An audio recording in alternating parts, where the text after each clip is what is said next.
დღეს 14 აპრილია. დღე, რომელიც თითოეული ქართველისთვის განსაკუთრებულია. ეს არის ქართული ენის დღე, ჩვენი ისტორიის, კულტურისა და თვითმყოფადობის სიმბოლო. მაგრამ რატომ არის ეს თარიღი ასეთი მნიშვნელოვანი?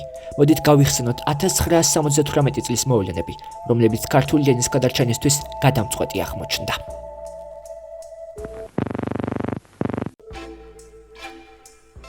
1978 წელს საბჭოთა ხელისუფლებამ გადაწყვიტა საქართველოს კონსტიტუციიდან ამოიღო მუხლი, რომელიც ქართულ ენას სახელმწიფო სტატუსს ანიჭებდა. ეს ნიშნავს, რომ ქართული ენა საკუთარ სამშობლოშიც კი მეორე პლანზე გადაიწევდა. სახელმწიფო ენად რუსული გამოცხადდებოდა, ქართულს კი მოგვიანებით საერთოდ გააქრობდნენ. კრემლიდან ინფორმაციამ გაჟონა. თბილისში საპროტესტო აქციები 1978 წლის 14 აპრილს დაიწყო. ამ დღეს ათასობით სტუდენტი და მოქალაქე ქუჩაში ქართული ენის დასაცავად გამოვიდა. საპროტესტო აქციები მასშტაბური გახდა. არაერთი თხოვნის თუ მოთხოვნის მიუხედავად ხალხი არ იშლებოდა. ზუსტად ამავე დღეებში ჯემალ სეფიაშვილმა შექმნა სიმღერა „ო ენავ ჩემო“ ირაკლი აბაშიძის ლექსის ხმა კატამონთან მიხედვით, რომელიც ირმა სოხაძემ შეასრულა.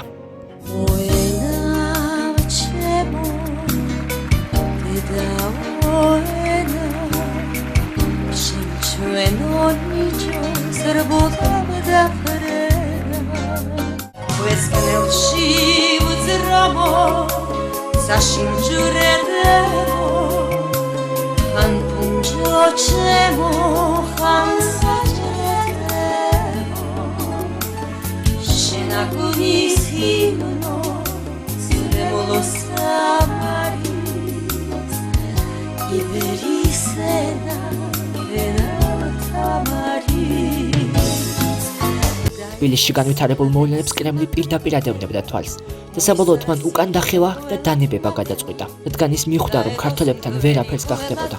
შედეგად ქართული ენა ერთადერთი გამონაკლისი გახდა საბჭოთა კავშირში, რომელიც სახელმწიფო ენად დარჩა. ეს იყო ის მოვლენა, როცა ხალხმა პირველ რიგში ახალგაზრდობამ ხელისუფლებას აჩვენა, რომ შეუძლია დაიცვას თავისი ენა და თავისი სამშობლო. 14 აპრილი დედაენის დღედ 1990 წელს დაწესდა. 14 აპრილი არ არის მხოლოდ ისტორიული თარიღი. ეს არის შეხსენება იმისა, რომ ენის დაცვა და სიყვარული ჩვენი ვალია. ის, რაც 1978 წელს ქართველებმა შეძლეს, გვახსენებს, რომ ერთიანობას ყველაფერი შეუძლია. ქართველებმა დაამტკიცეს, რომ ენა მხოლოდ კომუნიკაციის საშუალება არ არის. ის ეროვნული იდენტობისა და თავისუფლების მთავარი სიმბოლოა.